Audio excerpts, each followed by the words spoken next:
It's time for another WrestlePlanet news update, as an AEW wrestler has started their own cryptocurrency. Released WWE superstars want to work in other promotions before their 90-day no-compete clause ends. And footage from the AEW Console game has been revealed. All that and more coming up in today's video, but first... In a recent interview with New York Daily News, the new AEW Women's Champion, Dr. Britt Baker DMD, spoke about her time so far in AEW. Baker has had her ups and downs with the fanbase, initially getting go-away heat as a babyface before turning heel and ultimately winning the crowd over with her performances. This was all capped off with her victory over Hikaru Shida at Double or Nothing to become the face of the women's division.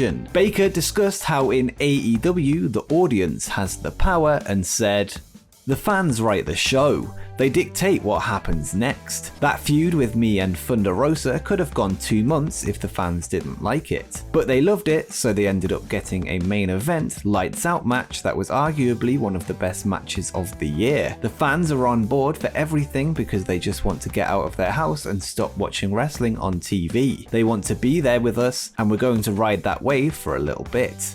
She makes a good point, as the audience reaction to her babyface character is what led to her turning heel in the first place. Her character work from then was spot on, and now she seems to have the crowd back on her side and is arguably the most popular female in the division.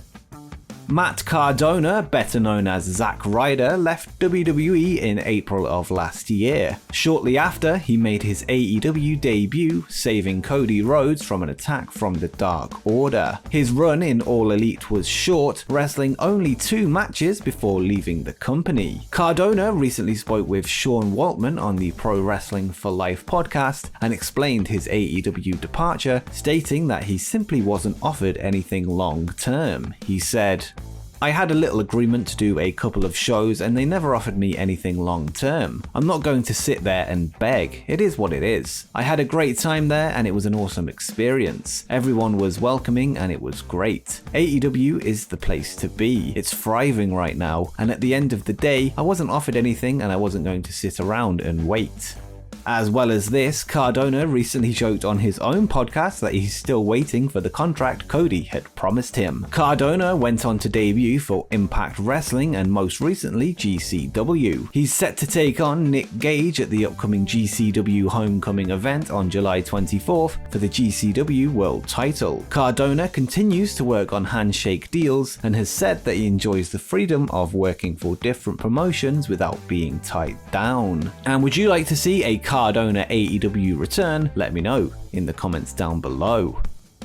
Last night on Impact Wrestling, we saw the fallout from this weekend's Against All Odds pay-per-view, which saw Sami Callihan fired from the company by Don Callis after attacking Kenny Omega. Despite his firing, Sami vowed to show up this Thursday, and he did just that. Scott D'Amore, who is also in a position of power, insisted that Sami let him deal with the issue, to which he agreed. Callihan's tag team partner from the weekend, Tommy Dreamer, then showed up and revealed that he is there as a representative of Anthem, which is Impact's parent company. He then revealed that Sami Callihan has been reinstated and that Don Callis is in fact the one who will be fired. This confirms Sami Callihan's spot in the Slammiversary main event, where he will take on Impact World Champion Kenny Omega on July 17th. With recent talk of Omega working hurt, this leads me to think that it could be time for him to rest up in order to focus on his role in AEW Games. Could we perhaps see Omega lose all 3 of his titles in the coming months? Of course, he has this match with Sami, and he is also set to take on Andrade at Triple Mania in August for the AAA Mega Championship. Andrade is the perfect candidate to be the next champion. Not only that, but AEW All Out is edging closer, which could be the perfect time to switch the AEW World title to Hangman Page. Let me know if you think the belt collector's time is coming to an end in the comments down below.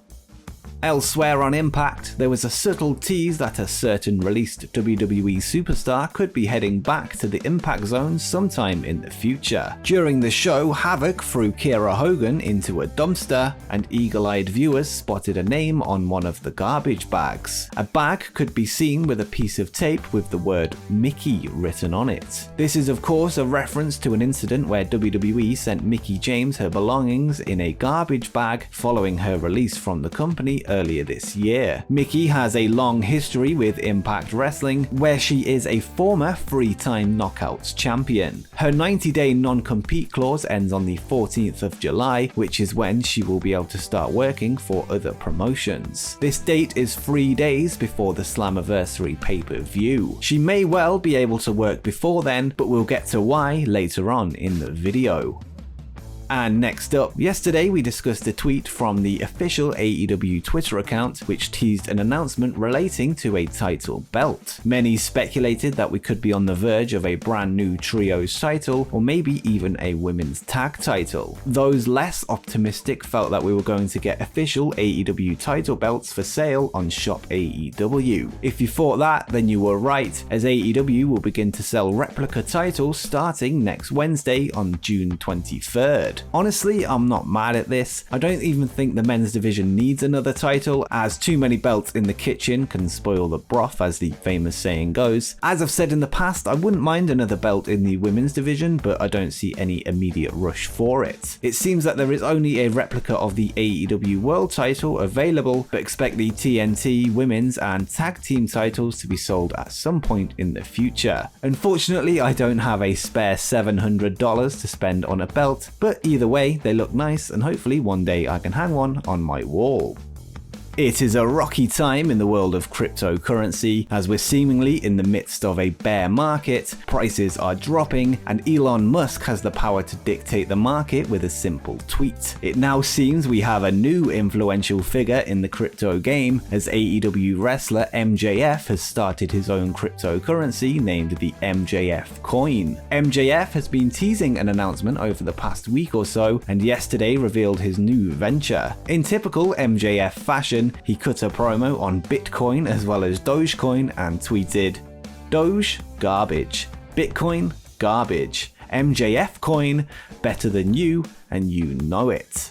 Since the launch of the coin, the price has gone from $2.40 all the way up to $9.30 at its peak. The coin is now back down to a steady $7.09. So if you manage to get in there early, you've pretty much trebled your money so far. This is not investment advice, but I'm going to stay well away from this one. MJF is the ultimate heel, and don't be surprised if he dumps his coins when the price hits an all-time high, leading to a sharp decline in price. Either way, have you invested in some MJF coin? Let me know in the comments down below. And quickly before we continue, make sure you scroll down and hit the subscribe button and turn on the notification bell so you don't miss any upcoming videos as we head towards 20,000 subscribers. But now you've done that, let's get on with the video.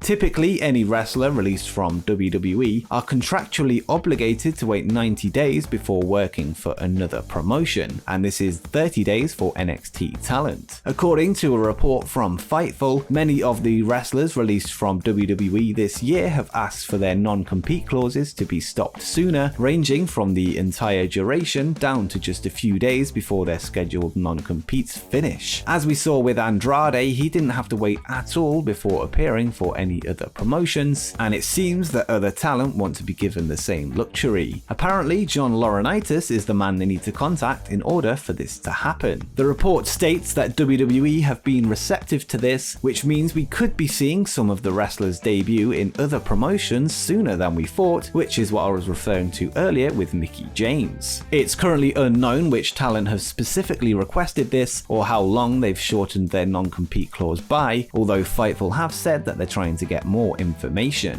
WWE has been more lenient than ever before about inquiries regarding non-competes, and this could lead to some surprises on Dynamite, Impact Wrestling, or any other possible destinations going forward.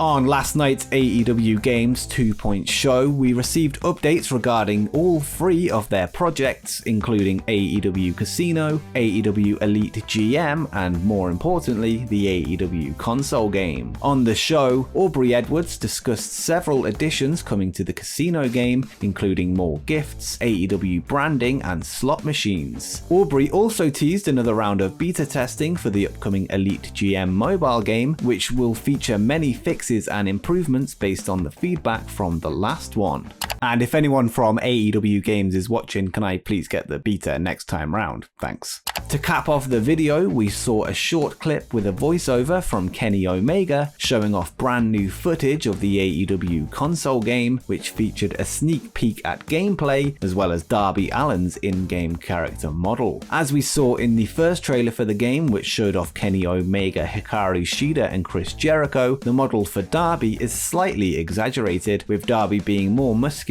than in real life. Some of Darby's high-risk moves were shown off as well, and the animations are looking great so far. Whilst there is no blending in between animations, this will no doubt be added in the final cut of the game. This is very much still in development, but so far, so good. And with that said, let me know what you think of the brand new console footage in the comments down below, and tell me what your first match will be when the game is finally released. And before you go, why not check out my video where I discuss 10 cancelled AEW plans we never got to see.